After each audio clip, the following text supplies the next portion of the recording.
Iniciamos el programa de hoy día con el señor Jorge Villacorta Carranza. Él es candidato al Congreso por Perú Posible. Vamos a tratar el tema electoral, que es lo que está de moda y lo que todo el mundo habla. Va por el Perú Posible, va con Toledo. Toledo ya la primera vuelta la ganó, según los periódicos. La gente habla de la segunda vuelta y eso, que se puede llevar a sorpresa, ¿no? No, yo creo que, en primer lugar, saludar a la audiencia. Muchísimas gracias por la invitación. El presidente Toledo, como en Perú Posible, trabajamos con humildad, con muchísima responsabilidad y sabemos que el verdadero escrutinio es el 10 de abril. Claro. Efectivamente agradecemos las muestras de cariño hacia el presidente Toledo, pero hay que trabajar permanentemente, no solamente hasta el día de las elecciones, sino si la población, el soberano, el mandante, el dueño del poder, que es el pueblo, nos da su respaldo, seguir trabajando para efectivamente llevar adelante nuestras 450 propuestas del plan de gobierno, y así como se hizo un buen gobierno, por supuesto no exento de dificultades y de problemas en el periodo 2001-2006, hacer un gobierno que lance el Perú adelante. Creo que el Perú ya tiene que encarrilarse en una dirección de prosperidad y desarrollo para todos los peruanos. Pero hay que hacer fuerza para ver si se llega al 50%, ¿no? Sí, nosotros trabajamos con todo ahínco. Yo creo que el 50% es una posibilidad. La población, cuando en las calles visitamos sobre todo los asentamientos humanos, dice: ¿para qué estar en procesos electorales permanentes cuando lo que tenemos que hacer es dedicarnos a trabajar? Y está claro que hay un respaldo a la candidatura del presidente Toledo de Perú Posible, así que ¿para qué seguir gastando recursos y tiempo en nuevas elecciones cuando ya definido el próximo gobierno se puede empezar a trabajar, a diseñar ya las políticas y empezar a hacer realidad los compromisos del plan de gobierno? Cada punto significa 80.000 votos, ¿no? 30 puntos son 2.400.000, ¿no? Ya es una imponente cantidad que fácilmente se pueden conseguir unos 80.000 más, 90.000 más y seguir llegando a los 50 para acabar la cosa ahí con la primera vuelta, ¿no? Efectivamente, tenemos un gran respaldo en Lima, pero también en todo el Perú. El presidente ha estado viajando Piura, Puno, Arequipa, Cusco, todo el Perú, un gran respaldo tanto en el área urbana como en el área rural, porque tenemos una propuesta que es coherente. El tema de la educación es una revolución en la educación, que no solo, como nuestros adversarios han querido desfigurar el planteamiento, no solo es aumentar el sueldo de los maestros, porque un maestro gana 900 soles. Cuando nosotros duplicar el sueldo de los maestros no es una millonada, es 1.800 soles, porque en realidad pues los productos, sobre todo de primera necesidad para llevar, se han duplicado. Y eso no es ninguna especulación, porque las amas de casa que nos están viendo pueden averiguar y lo saben perfectamente en el día a día cuánto estaba el kilo de fideos y cómo está ahora, el arroz, el azúcar, el pollo.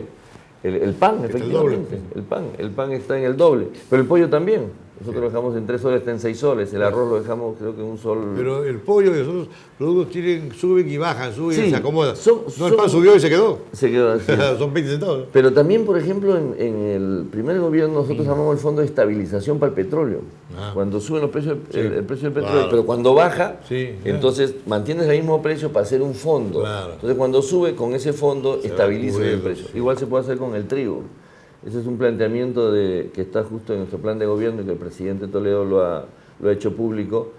Pero no solamente es una revolución en la educación duplicando el sueldo de los maestros, sino mejorando la capacitación, las calificaciones de los maestros, becas para los estudiantes. Eso lo hacen prácticamente todos los países del mundo. Los mejores alumnos, sean de una situación económica limitada o no, tienen posibilidades de becas para irse a estudiar al extranjero. El segundo tema central de nuestro plan de gobierno es estabilidad económica, precios bajos, preocuparnos de la canasta familiar. Los adversarios también dicen: no, eso es imposible. Sí es posible, porque en el primer gobierno se demostró. En esos 5 años hubieron países que tuvieron inflación anual del 40-50%. Nosotros tuvimos una inflación cerca a 0 en esos años, por eso estabilizamos los precios, porque se manejó la economía con responsabilidad. Y el tercer punto, que es central, es generación de empleo a través de la pequeña y la mediana empresa, creando el Banco de la Esperanza, que no va a ser un banco burocrático, sino con los trabajadores y los fondos de COFIDE y del Banco de la Nación, se crea el Banco de la Esperanza para darle líneas de crédito a los pequeños y microempresarios. ¿Y COFIDE pasaría a ser un banco de primer piso o seguiría? Se quedaría como COFIDE, pero los recursos para el Banco de la Esperanza de ahí saldrían, y el mismo personal. Entonces no se genera burocracia, pero sí se genera un palanqueamiento financiero para los pequeños y microempresarios, porque en el Perú el 90% del trabajo se da en ese rubro, en pequeñas, micro y medianas empresas. Claro. 90% del trabajo. Son millones de personas que trabajan ahí. Millones de personas, y constituyen aproximadamente el 40% de toda la producción nacional. ¿Ves? Es el esfuerzo de nuestros emprendedores, el esfuerzo de los parques industriales, de Villa El Salvador, de Villa María del Triunfo, de Lima Norte. Incluso del parque industrial de Villa El Salvador están hasta exportando muebles. Por supuesto, Gamarra, ¿no es cierto? Entonces es el trabajo y el esfuerzo del peruano que normalmente sale de abajo, que no se da por vencido, que lucha permanentemente, enfrenta la vida y que va creciendo. Es el nuevo Perú. Y hay magnates ya también, que usted ha dicho el tema de los muebles. El candidato nuestro en Villa El Salvador, que ahora es alcalde de Villa El Salvador, es el más grande fabricante de muebles del Perú. Y vino de Apurímac como sin nada, ¿no? Una mano delante de otra atrás. Exactamente, y empezó haciendo sillas, empezó a hacer sus mesitas, y ahora tiene un emporio realmente. Capital considerable. Ahora, en educación hay un tremendo problema que hasta ahora no se resuelve, son las regiones alejadas, en la sierra, en la puna, que hay colegios unidocentes, ¿no? Que tienen un solo profesor para primero, segundo, tercero, cuarto, quinto y media, que es dificilísimo, y aparte alumnos que viven muy distantes y que algunos caminan hasta 5 kilómetros para llegar al colegio. Esto se soluciona muy fácilmente con un poquito de imaginación y de inversión, llevando un bus que pueda recoger a los alumnos, ¿no? Y los lleva al colegio. Tiene sus clases, todo, y luego, a la hora que termina, los devuelve por el mismo camino, un recorrido. Efectivamente, en el área rural esos profesores dicen profesores de miércoles, porque solamente van los miércoles. Porque entre que van y regresan. No. El respeto al magisterio es lo más grande. Nosotros somos defensores del magisterio, pero de miércoles porque en ir y regresar, digamos, de movilizarse, en ir a su sede y movilizarse, normalmente estaban los miércoles. Claro. Nuestro planteamiento en el plan de gobierno es ponerle una vivienda al costado del colegio, para que tenga una presencia permanente todo el tiempo. Efectivamente, dar facilidades, porque el mismo presidente Toledo me dice de que cuando él iba al colegio tenía que caminar, creo que 5 a 6 kilómetros para llegar al colegio y otros 5 kilómetros para regresar. Y ahora sigue igual. Sigue igual. No puede ser, pues. No puede ¿Cuántos ser. años han pasado? Efectivamente. Entonces, una solución es esa. Una solución es esa, y poner una vivienda al costado del colegio, porque el profesor en las áreas rurales no solamente es un profesor de docencia, es un líder de la comunidad. Entonces, alrededor de su liderazgo se desarrollan muchísimas alternativas y posibilidades. Por ejemplo, cuando yo estaba de viceministro de Construcción y Saneamiento y empezábamos a armar sistemas de agua potable y desagües en el área rural, el profesor es un eje de coordinación para darle sostenibilidad al proyecto. Ahora, justo que estamos en campaña y visito los asentamientos humanos de Lima, Jicamarca, el anexo 22, Nievería, Cerro Camote, donde no hay agua y desagüe, y donde dentro de mi propuesta de ir al Congreso es impulsar y legislar en este sentido, servicios públicos de calidad a precios justos. Y cuando hablo de servicios públicos de calidad me refiero a ese 1.000.000 de limeños que no tienen agua. Claro. Y me refiero también a nivel nacional. ¿Y sientes en Lima cómo será en provincias? En provincias es muchísimo peor, porque en el área urbana el 25% de nuestra población no tiene ese servicio. Y en el área rural ya es el 50% es terrible. Entonces, en esos asentamientos humanos, como por ejemplo el esquema de Cajamarquilla, allí se trabaja con la comunidad. Se va a hacer la inversión, se va a dotar de agua y alcantarillado a la población, pero hay que trabajar con la comunidad para que defienda su obra. Y nosotros tenemos un planteamiento, que la misma población de Nievería, de Cajamarquilla, del anexo 22, de Villa María del Triunfo, de Puente Piedra, hay profesionales. No, pero ellos pueden trabajar. Belaúnde lo hizo. ¿Se acuerdan de lo que se llamaba cooperación popular? Cooperación popular. La gente del lugar ponía la mano de obra y el gobierno ponía los materiales con un ingeniero que. Entonces, eso hay que hacerlo. Ahí tenemos nosotros los apristas llegan y no, se olvidan además lo de ellos. No puede ser. Pues, tenemos una propuesta ahí para que los profesionales de la zona sean los supervisores. Así es. Porque ahí hay ingenieros sanitarios, hay ingenieros civiles, hay maestros de obra. Entonces, en vez de que venga un consultor y a veces se amarra con el contratista y le baja la calidad de la obra, del tubo, de las instalaciones, ellos mismos, porque es su obra, ellos van a ser los beneficiarios. Los beneficiarios, exactamente. Bueno, esto del ómnibus, ténganlo presente y hágalo, porque también, le digo, se podría aumentar, quizás se aumentaría de hecho la cantidad de alumnos que vayan al colegio, porque muchos no van por la distancia. Así es. Muchos se quedan. Los más resignados, los más empecinados, caminan los 5 kilómetros como Toledo, que llegó a ser presidente. Los más recios. Pero no todos llegan a ser presidente. Los más recios, claro, se da cuenta. Muchos se quedan, prefieren no quedarse con papá, con la mamá, o el papá que se quede cuidando. Pero si ve que el vecino envía a su hijo en un ómnibus del colegio y que el ómnibus lo trae y todo, y dice, bueno, ya, también es padre. Y dice, ¿por qué por mi hijo no hago lo mismo? Exactamente. ¿No? Ahora, cuando hablamos de la educación, tenemos que hablar también de la salud y la alimentación, porque ¿qué puede aprender un niño que ha caminado 5 kilómetros, 3 kilómetros, está 5 metros, ha tomado de desayuno un té, ¿no? Y llega a dormir? Claro. O si no tiene una asistencia social, no tiene una seguridad social. Entonces tienen que ir de la mano. La educación, la salud y la alimentación. Pero todo eso viene cuando hay una masa de alumnos.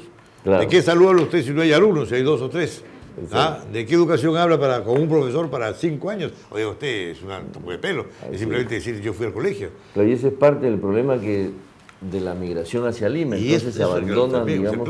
Porque no tiene. Pero si tienen un ómnibus que lo lleve y lo trae y va a ser su año, el hijo lo deja. Se espera. Claro. Se queda el año ahí. ¿Ya? E incluso si van ahora 20 alumnos, van a ir 100, 200, van a ir. Le garantizo. Yo le garantizo que de ese capital humano sale un próximo presidente del Perú, porque la capacidad que tiene... Ya tenemos uno ahí que ha salido por ahí. Tenemos uno, efectivamente, pero podrían haber muchísimos más con esa llegada, con esa visión. Con esa que no toman etiqueta azul. Alejandro tampoco. Eso fue un se lo colgaron Montesino, ¿no? Qué grande. Y ahora lo creo que para eso están buenos. Acá para estudiar. García está tomando eso, y eso creo que es muy García negativo. No puede hablar mucho porque él es el único globalizado en este país. ¿Lo ha visto cómo está? Es un globo, ¿no? El único globalizado es él, así que por favor. Además se pasó 10 años en París tomando el champán ahí. Muy bien, señor. Ha sido un gusto y un placer tenerlo por acá y le deseo suerte. Sé que van a ganar, ya están ustedes en un plan bastante lógico de ganadores, pero hay algunas cositas como esta que hemos conversado y ojalá esta idea que ha salido de acá usted la haga y la ponga en el plan de gobierno. Y otro tema que es fundamental también es el techo propio. Cuando estábamos de viceministro de Vivienda, creamos el programa Techo Propio, hicimos 125.000 viviendas. En este periodo vamos a hacer 500.000 viviendas, porque esa es una opción para las familias jóvenes, familias que tienen ingresos mínimos, que ganan 600 soles. Tuvimos hace poco, en el primer programa que hicimos de Techo Propio en Martinete, Barrios Altos, 140 soles la mensualidad que paga esa familia. ¿Qué son? Trabajadores que muchos de ellos, algunos venden periódicos, otros tienen su puesto de jugo, otros son informales. Y así se van formalizando. Se acostumbran a tener un crédito y a cumplir, a pagar. No, la puntualidad, o sea, la morosidad en lo que es techo propio es ser casero. La gente cuida su casa, paga sus 140 soles y tiene un lugar digno para vivir. Y eso llevarlo al campo después también. Hay tanto por hacer en este país. Muchísimo. Por ejemplo, tenemos que tener el tipo de vivienda rural, porque mantener siempre el ecosistema y integrarse, digamos, a la geografía, integrarse al paisaje de la comunidad. Casa con una huerta, ¿no? Huerta. Casa productiva. Para el campo, ¿no? Casa productiva. Todo ese terreno es... Ese punto también queremos hacer aquí en Lima, aunque parezca mentira. Por ejemplo, en Huaycán, en Manchay, que es arenal, existen lo que se llaman las aguas grises. Las aguas con que nos bañamos, lavamos la ropa, los platos. Esa agua no es excreta. Entonces, esa agua con un filtro de grasas puede reusarse precisamente para hacer biohuertas. Claro, son aguas servidas que se usa para el cultivo. Y ni siquiera serían servidas, sino el agua con que nos bañamos, el agua con que no son excretas, esa agua pasa por un filtro, sobre todo de grasas, y se reusa en la tierra. ¿Para qué? Para hacer biohuertas, para sembrar, para hacer de Huaycán, de Manchay, áreas verdes, bosques, que nos está faltando. Puede ser. Porque el tema del agua, por supuesto que es esencial para la vida, pero es fundamental. Cuando alguien tiene agua y siembra su huertita, tiene su jardincito, se integra a la sociedad, se considera parte del sistema, se reduce lo que estamos viviendo ahora, la inseguridad ciudadana, porque al considerarse ya incorporado en la sociedad, tiene otra actitud ante la vida. Claro. Oiga, aquí lo que hace falta es gente con ideas, y con pensamientos y trabajadora, que lleve las ideas a la realidad. Exactamente. ¿Ya?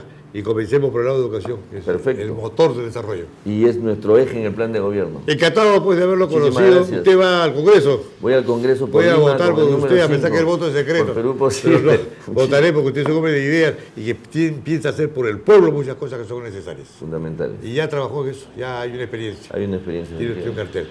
Pero no se olvide, el bus. Hay que poner el bus. El bus va a duplicar la población, ¿no?, que estudie en la Puna, en esos sitios. Correcto. Muy bien. Muchísimas gracias. Muchas gracias.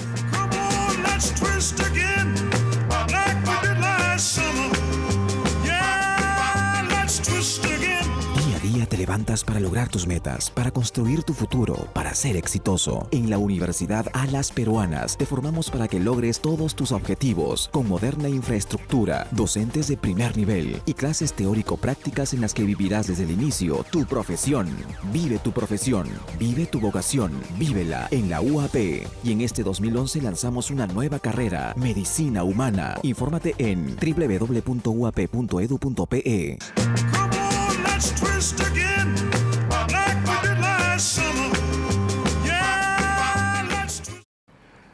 Hoy presentamos al doctor Carlos Malpica Fausto, ex ministro de Educación, a la vez ex funcionario de la UNESCO en París, Francia. Vamos a tratar el tema de reforma del Estado peruano. Pero él no está solo. Ha tenido la gentileza de venir acompañado por el doctor Manuel Montoya, quien es presidente del Instituto Ramón Castilla, y también tratará el tema de reforma del Estado. Doctor Malpica, ¿cómo está usted? ¿Cómo le va? Muy bien, gracias por la invitación. ¿Usted también es del Instituto Ramón Castilla? La asociación, presidente Ramón Castilla. Él es el presidente actual, yo soy presidente fundador. Bueno. Reunimos unas 60 personalidades que han manejado estos problemas y estos temas desde la década de los años 50 en el Perú. Claro, así es. Hasta hace, ¿qué le puedo decir?, 60, 70 años, Castilla era emblemático, ¿no? Sigue siendo emblemático.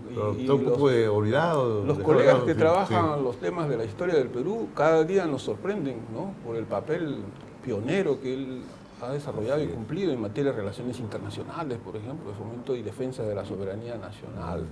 O sea, nos sigue dando lecciones. ¿Sabe que Tarapacá ha aportado 6 presidentes al Perú? Sí. Es el departamento que más presidentes se le ha aportado la plata ahí, no sé, pero sí, seguro, ¿no? Porque después cuando pasó a Chile, vino la guerra con Chile, y entonces Antofagasta era la capital del norte, el otro del sur, y la marina y el ejército, ¿no? Y sabe que murió más gente en la guerra civil que en la guerra del Pacífico, ¿no? Murieron 10.000 chilenos, hundieron el Blanco Encalada. Peleó el ejército con la marina. Y el presidente al final se suicidó cuando llegaron a Santiago, ¿no?, las fuerzas navales. Bueno, fue una tragedia, fue como un castigo de Dios, algo así, ¿no? Nuestra asociación ha escogido el nombre de Ramón Castilla porque él es el fundador, en realidad, del Estado peruano y de la administración pública peruana. Ese es el rol histórico que ha cumplido. Tú dictaste una conferencia magistral sobre este tema. Tengo entendido que cuando él regresaba al Perú a caballo, le dio un infarto, una cosa así, y él le pedía a Dios que le dé más días de vida, por favor. Dame un día más de vida para llegar. Quería volver a la presidencia, pero muere en el desierto, ¿no? Sí. Y es uno de los desiertos más secos del mundo, ¿no? Es cierto. Acaban de poner ahí los chilenos una estación para ver el espacio espacial. Sí. ¿No? Bueno, él muere no en el desierto de Tarapacá, sino en el de Arica, ya llegando al Perú. Ahí todo es desierto. Ahí, sí, claro, que es uno de los desiertos más secos. Donde acaba el desierto, comienza el Perú. Sí, justo. Usted cuando llega de Arica hacia Tacna y ve ya verdecito, flor, todo, ese es el Perú. Claro. Lo otro es Chile. Yo recuerdo en la época de Odría, los chilenos se iban a Tacna y decían, qué buen presidente tienen ustedes, porque nosotros vivimos en pleno Arenal, eran unas chozas, es la verdad, y veían a Tacna pues como una ciudad consolidada. Esto se cambia después de 2 décadas.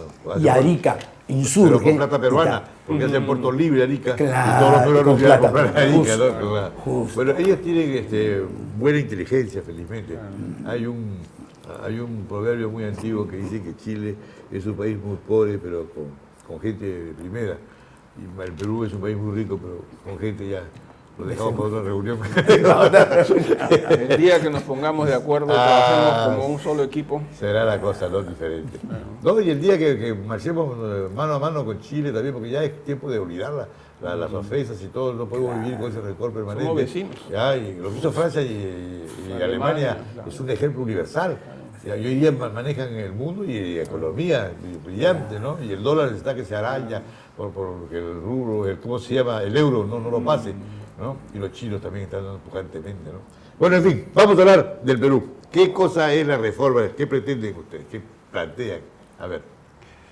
Nosotros planteamos que el Estado peruano, que es la primera persona jurídica del país, la representación de todos nosotros, dueña de todo lo que constituye nuestra nación,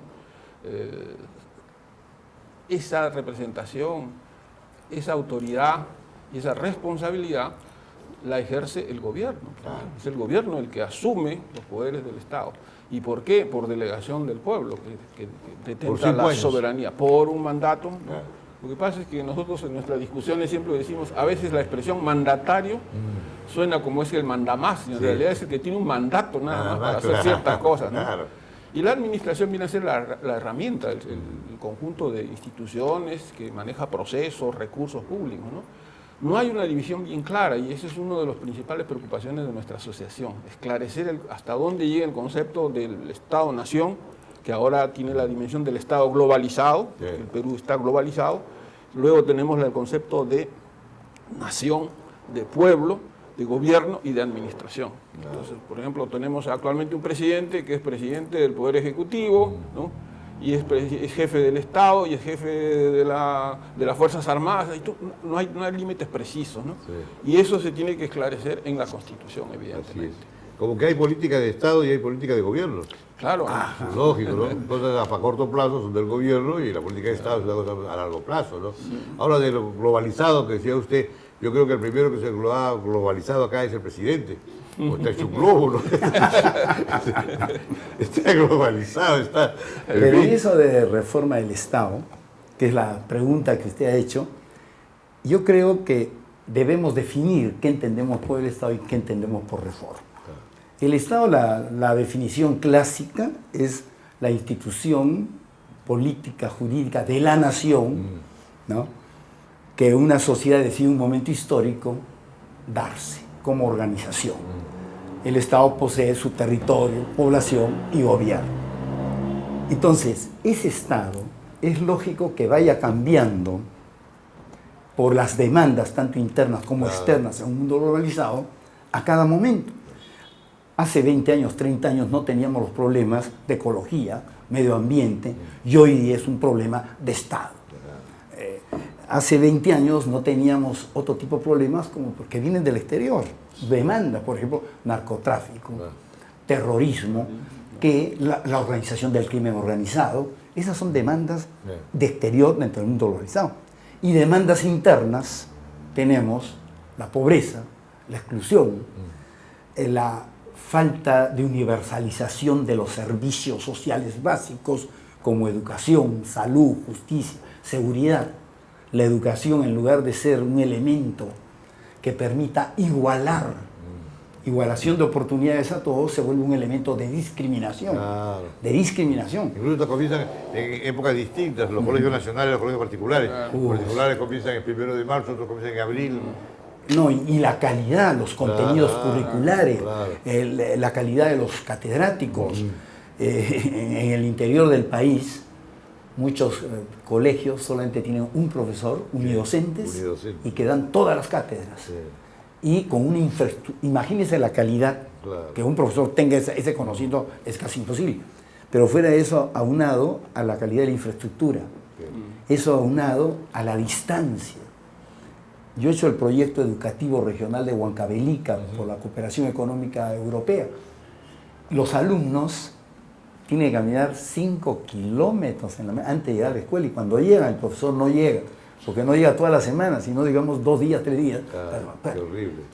Es un problema. Si hay que hacer una reforma, es la reforma de la educación, pero dando la importancia a la primera infancia, a la escuela rural, a hacer una escuela productiva que responda a las demandas propias y no que venga pues una fórmula desde Lima a aplicarse a todo el territorio. Ese caso de las escuelas rurales, por ejemplo, que tienen alumnos de distancia, una ayuda y una posible solución podría ser entregarles un bus y que el bus recoja a los muchachos, ¿no? Y los lleva.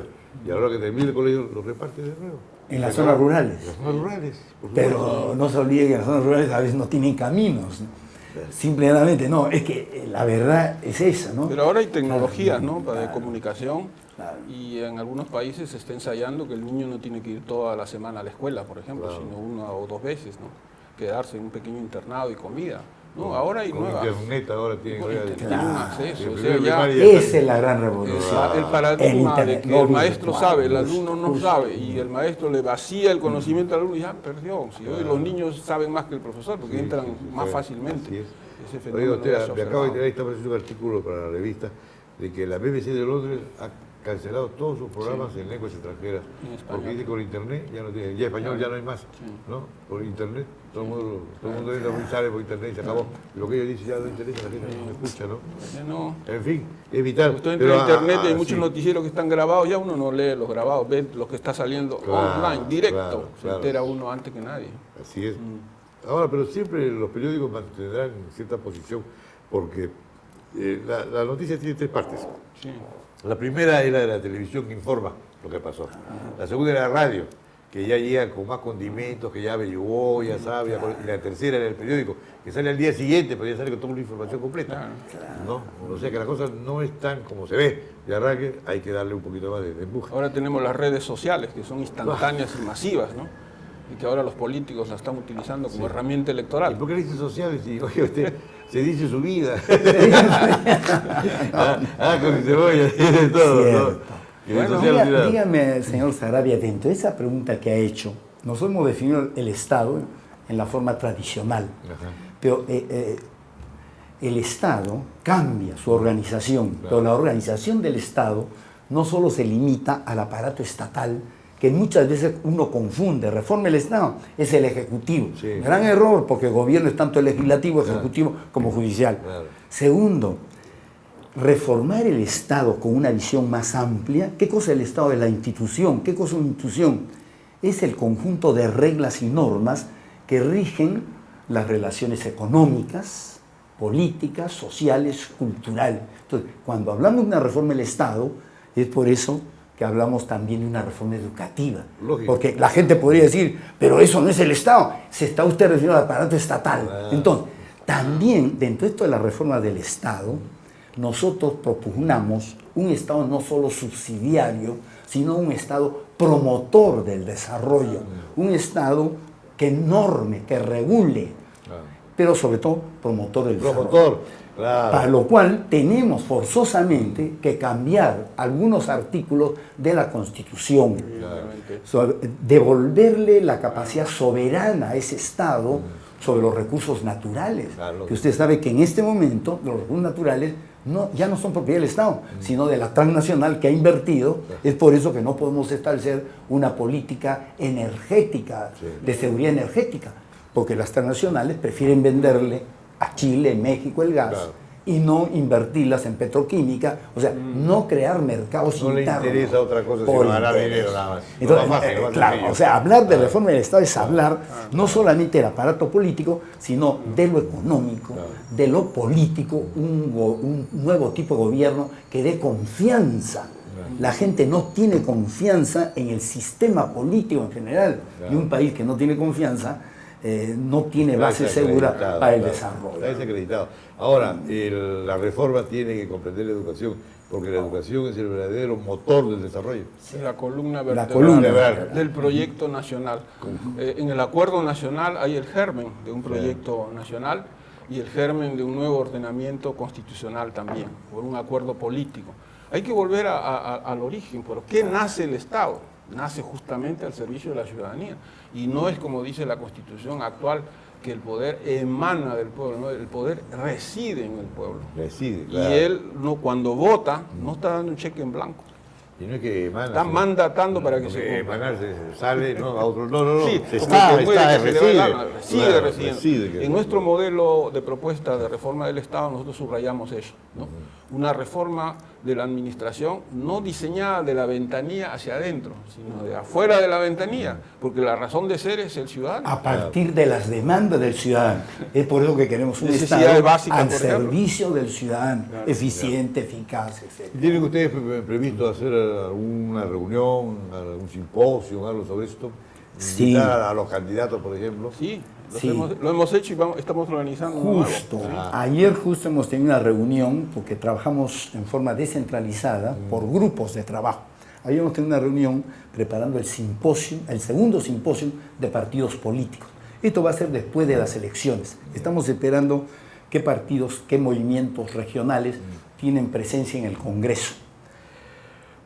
Este es un simposio de partidos políticos, donde se discuten los programas tratando de encontrar un consenso entre los diversos partidos.